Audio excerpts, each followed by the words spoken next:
அஸ்ஸலாமு அலைக்கும் வரஹ்மத்துல்லாஹி வபரகாத்துஹு. அன்பிற்கினிய சகோதர சகோதரிகளே, கடமையான தொழுகைக்கு பிறகு என்ன ஒரு தொழுகை இருக்கு அப்படின்னா, மிகவும் சிறப்பு வாய்ந்த தொழுகை. அதுதான் இரவு தொழுகைங்க. அந்த தொழுகையை தான் இப்போ நம்ம பார்க்க போறோம். அந்த இரவு தொழுகையை நபிகள் நாயகம் ஸல்லல்லாஹு அலைஹி வஸல்லம் அவர்கள் எந்த அளவுக்கு பேணி தொழுதிருக்காங்க அப்படின்னா, இரவு இசா முடிஞ்சிருச்சுல்ல, அந்த நேரத்திலேருந்து காலையில ஃபஜர் ஆரம்பிக்குதுல்ல, அது வரைக்கும் நபிகள் நாயகம் ஸல்லல்லாஹு அலைஹி வஸல்லம் அவர்கள் அந்த இரவு தொழுகையை தொழுதிருக்காங்க. அப்ப அந்த இரவு தொழுகைக்கு ஒரு 4 விதமான பெயர்கள் நபிகள் நாயகம் ஸல்லல்லாஹு அலைஹி வஸல்லம் சொல்லியிருக்காங்க. எப்படின்னா, சலாத்துல் லைல், கியாமுல் லைல், வித்ரு, தஹஜ்ஜுத், இந்த மாதிரியான ஒரு சொல்லைத்தான் நாம் உபயோகப்படுத்தணும். இப்போ உபயோகப்படுத்திட்டு இருக்காங்களா தராவி அப்படின்னு, அப்படி ஒரு சொல்லு கிடையவே கிடையாது. அது மட்டும் இல்லாம தராவின்னு சொல்லிட்டு 20 ரக்காயத்துகள் தொழுகிறாங்க. அது நபிகள் நாயகம் ஸல்லல்லாஹு அலைஹி வஸல்லம் காட்டி கொடுக்கவே இல்லை. அதை எடுத்து தொழுகிறதெல்லாம் இவர்கள் தங்களுக்கு முன்னோர்களாக கருதப்பட்டவர்கள் அதை தொழுது காண்பித்திருக்கிறார்கள். கூடுதலா ஒரு பேணுதல்ங்கிற அடிப்படையில சொல்லுவாங்கல்ல, அவங்க சொல்றது எல்லாமே பேணுதல்ங்கிற அடிப்படையில தான். அப்படி பேணுதல்ங்கிற அடிப்படையில இஸ்லாத்துல எதுவுமே கிடையாது. நபிகள் நாயகம் ஸல்லல்லாஹு அலைஹி வஸல்லம் அவர்கள் காட்டி தந்த வழிமுறை தான் நபி வழி. அல்லாஹும் ரசூலும் காட்டி தந்தா அந்த வழிதான், வேற ஒண்ணுமே கிடையாது. பேணுதல்ங்கிற அடிப்படையில இவங்களா சேர்த்துக்கிட்டாக்கா நாளை அது மறுமையில அது ஏற்றுக்கொள்ளப்படாது. ஒண்ணு. அடுத்ததா இந்த இரவு தொழுகையானது 11 ரக்காயத்தை நபிகள் நாயகம் ஸல்லல்லாஹு அலைஹி வஸல்லம் தொழுதிருக்காங்க. அதாவது 11 ரக்காயத்தை இந்த இரவு தொழுகையை தொழுதிருக்காங்க. 8+3 தொழுதிருக்காங்க, 10+1 தொழுதிருக்காங்க. இந்த மாதிரி தான் நம்மளுக்கு தொழுகையை தொழுது காமிச்சிருக்காங்க. நபிகள் நாயகம் ஸல்லல்லாஹு அலைஹி வஸல்லம் அவர்கள் இந்த தொழுகையை எப்படி தொழுகிறாங்க அப்படின்னு சொல்லிட்டு கேட்கும் பொழுது, அந்த நபிலான அந்த வணக்கம் அதை ரெட்டையா 8 ரக்காத்து தொழுகிறது ரெட்டையா தொழுவுங்க. நீங்கள் சுபுஹ் வந்துரும்னு அஞ்சுக்கிட்டா அதை ஒற்றையாக அதை ஆக்கி கொள்ளுங்கள். அந்த வித்ரு நம்ம தொழுகிறோம்ல, அதைத்தான் அதை அழகான முறையில் சொல்றாங்க. அப்ப சலாத்துல் லைல், கியாமுல் லைல், வித்ரு, தஹஜ்ஜுத் அப்படிங்கிற இந்த பேர்ல இருக்கிற இந்த தொழுகை தான் இரவு தொழுகை. இரவுல நின்று வணங்குதல், விழித்தெழுந்து தொழுதல், ஒற்றையாக தொழுதல். இப்ப இந்த தொழுகை எப்படியான தொழுகை? நபிகள் நாயகம் ஸல்லல்லாஹு அலைஹி வஸல்லம் சொல்றாங்க, ரமலான் மாதம் நோன்புக்கு அடுத்தபடியாக சிறந்த நோன்பு யாதெனில் அல்லாஹ்வின் மாதமான முஹர்ரம் மாதம் ஆகும்.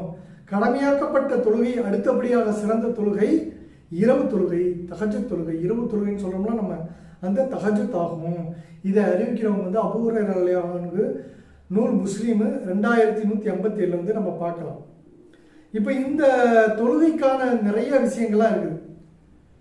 நபி ஸல்லல்லாஹு அலைஹி வஸல்லம் அவங்க இசா தொழுகையில் முடித்ததிலிருந்து ஃபஜர் தொழுகை வரை மொத்தம் 11 ரக்காயத் தான் தொழுதாங்க அப்படின்னு ஆயிஷா ரலியல்லாஹு அன்ஹா அவங்க அறிவிக்கிறாங்க. இரவின் கடைசி 3 ஒரு பகுதியில் நபிகள் நாயகம் ஸல்லல்லாஹு அலைஹி வஸல்லம் அவங்க 11 ரக்காயத் தொழுதிருக்காங்க. இதை அறிவிப்பவங்க இப்னு அப்பாஸ் ரலியல்லாஹு அன்ஹு, நூல் புகாரி. இது மட்டும் இல்ல, நபிகள் நாயகம் ஸல்லல்லாஹு அலைஹி வஸல்லம் அவங்க எப்படியெல்லாம் தொழுதிருக்காங்க அப்படின்னாக்கா, இஷா தொழுகை முடிவடைவதில் இருந்து அதுக்கப்புறமா ஃபஜர் தொழுகை ஆரம்பமாவதில் அது வரைக்கும் தொழுதிருக்காங்க. இந்த தொழுகையை இரவில் எந்த பகுதியில் வேணாலும் எழுந்து தொழக்கூடியவங்களா இருந்தாங்க. நடுப்பகுதியில் எழுந்து தொழுவாங்க, இரவின் கடைசி பகுதியில் அந்த தஹஜ்ஜுத் என்கிற அந்த நேரத்தில் எழுந்து தொழுகிறது. இப்படியாகத்தான் நமக்கு நபிகள் நாயகம் ஸல்லல்லாஹு அலைஹி வஸல்லம் காட்டி கொடுத்துருக்காங்க. இந்த தொழுகை 8+3 தொழலாம், 10+1 சொல்லலாம். அதாவது 8+ இந்த தொழுகையை 8+3 என்று தொழுகலாம், 10+1 என்று தொழுகலாம். இப்படித்தான் இந்த தொழுகையை நமக்கு நபிகள் நாயகம் ஸல்லல்லாஹு அலைஹி வஸல்லம் காட்டி கொடுத்துருக்காங்க. இந்த மாதிரி தொழுகிற தொழுகை தான் இன்று எந்த மாதிரி எல்லாம் போயிடுச்சு அப்படின்னா, தராவிங்கிற பேர்ல 20 ரக்காயத்து தொழுகிறோம். ரமலான் மாசம் வந்துருச்சு இல்லைங்க, ரமலான் மாசத்துல தராவிங்கிற பேர்ல இந்த தொழுகை எப்படி பண்றாங்க அப்படின்னா 20 ரக்காயத் அப்படின்னு சொல்றாங்க. அதுல தொழுதுட்டு சில பேர் என்ன பண்ணுவாங்க அப்படின்னா, வீட்டில் போய் கூட தொழக்கூடியவங்க தஹஜ்ஜுத் தொழுவணும்னு தொழுவாங்க. அதை கூட செய்யறவங்களாம் இருக்காங்க. இன்னும் சில பேர் என்ன பண்ணுவாங்க, இங்க தராவின்னு சொல்லி 20 ரக்காயத் தொழுதுட்டு அதோட சேர்த்து வித்ரு 3 ரக்காயத்தை தொழுதுட்டு வீட்டில் போய் திரும்பவும் தொழுகிறவங்களாம் இருக்காங்க. வித்ருவை தான் கடைசியாக நீங்கள் ஆக்கிக் கொள்ளுங்க நபிகள் நாயகம் ஸல்லல்லாஹு அலைஹி வஸல்லம் சொல்லியிருக்காங்க. அது 3ஆகவும் தொழலாம், 1ஆகவும் தொழலாம். இப்போ 3ஆக தொழலாம் அப்படின்னாக்கா அந்த 3 ரக்காயத்து நம்மளை தொழுறா அது ஒரு வித்திரு. அப்போ 1ஆ தொழுவும் போது சில பேர் என்ன பண்ணுவாங்க, 1 மட்டும் தொழுதுட்டு போயிடலாம் நினைப்பாங்க. அப்படி செய்யக்கூடாது. 2 ரக்காய் தொழுது விட்டு அப்புறம் ஒற்றையாக அதை தொழ வேண்டும். இப்படித்தான் நபிகள் நாயகம் ஸல்லல்லாஹு அலைஹி வஸல்லம் வந்து காட்டி கொடுத்துருக்காங்க. இதைத்தான் 8+3 அல்லது 10+1 என்று நமக்கு வந்து அவங்க வழிமுறையில நமக்கு காட்டி கொடுத்துருக்காங்க. இதை செய்யாமல் இன்னும் சிலர் என்ன செய்யறாங்க அப்படின்னா, எங்கள் முன்னோர்கள் காட்டி தந்தார்கள், மூதாதையர்கள் காட்டி தந்தார்கள் என்று சொல்லி நபிகள் நாயகம் ஸல்லல்லாஹு அலைஹி வஸல்லம் அவர்கள் சொல்லிக் கொடுத்த வணக்க வழிபாட்டையே மாற்றி அதை என்ன பண்ணிட்டாங்க, அவர்கள் மன இச்சைப்படி நடக்க ஆரம்பிச்சிட்டாங்க. மன இச்சைப்படி நடந்தாலும் வந்து நாளைக்கு மறுமையில கூலி கிடைக்காதுங்க. நாங்க செஞ்சது எங்களுடைய கபருக்கு தான், நாங்க செய்தது அல்லாஹ் எங்களுக்கு கூலி தருவான், எங்களுடைய செயல்பாடுகள் எல்லாம் எங்களுடைய கபருக்கு தான் நினைக்கிறேன் நீங்க சொல்றீங்க பாருங்க.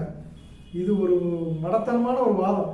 உங்களுடைய செயல்பாடுகள் உங்களுடைய கபருக்கு தான், ஆனா அந்த செயல்பாடு நல்ல செயல்பாடா இருக்கணும். புரியுதுங்களா? நீங்கள் அல்லாஹ்வும் ரசூலும் காட்டித்தராத ஒன்றை எடுத்து எங்கள் செயல்பாடு, எங்களுடைய வழிமுறை, எங்களுடைய மூதாதையர்கள் சொன்னார்கள் என்று நீங்கள் ஒவ்வொன்றாக நீங்கள் எடுத்து செய்தால் அது நாளை நிராகரிக்கப்பட்டுவிடும். அப்படிங்கிறதுக்கு நம்ம முன்பே வந்து பார்த்துருக்கோம். இதுல வந்து நம்ம கவனமா இருந்தோம் அப்படின்னா இந்த தராவிங்கிற தொழுகையை நம்ம வந்து என்ன பண்ணுவோம், தொழ மாட்டோம் இனிமே. அது மூதாதையர்கள் காட்டி கொடுத்தாலும் சரி, முன்னோர்கள் காட்டி கொடுத்தாலும் சரி, அல்லாஹ்வும் ரசூலும் காட்டி கொடுக்கலப்பா இது வேணான்னு தூக்கி போடுறவங்க எத்தனை பேர் நமக்குள்ள? அப்படி தூக்கி எறிஞ்சிட்டு அல்லாஹ்வும் ரசூலும் காட்டித்தந்த அந்த வழிமுறையை பற்றி பிடிச்சுக்கணும். அப்படி பற்றி பிடிக்கக்கூடிய நபர்களாகத்தான் நம்ம இருக்கணும்.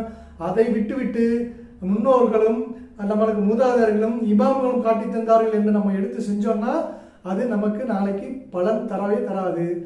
அப்படிப்பட்ட அந்த விஷயத்திலிருந்து நாம் விலகி அவர்கள் ஆகணும். அல்லாஹ்வும் ரசூலும் காட்டி தந்த அந்த வழிமுறையில் நாம் பின்பற்றக்கூடியவர்களாக இருக்கணும். இன்னும் நிறைய செய்திகள் இந்த ரமலான் மாசத்துல நம்ம போடக்கூடியவர்களாக இருக்கும். இதே ரமலான் மாசத்தை தொடர்புடையதாகவே இருக்கும். இன்ஷா அல்லாஹ் நீங்க இந்த சேனலை சப்ஸ்கிரைப் பண்ணி அந்த பெல் ஐக்கானை கிளிக் பண்ணி வச்சிங்கன்னா நம்ம போடுற அந்த செய்திகள் உங்களுக்கு வந்து சென்றடையும். இன்ஷா அல்லாஹ் அல்லாஹ்வுடைய நாட்டத்தை கொண்டு நாம் நம்முடைய அமல்களை நல் அமல்களாக மாற்றிக்கொண்டு நாளை மறுமையில் வெற்றியடைய வேண்டும் என்று இறைவனை பிரார்த்தித்தவனாக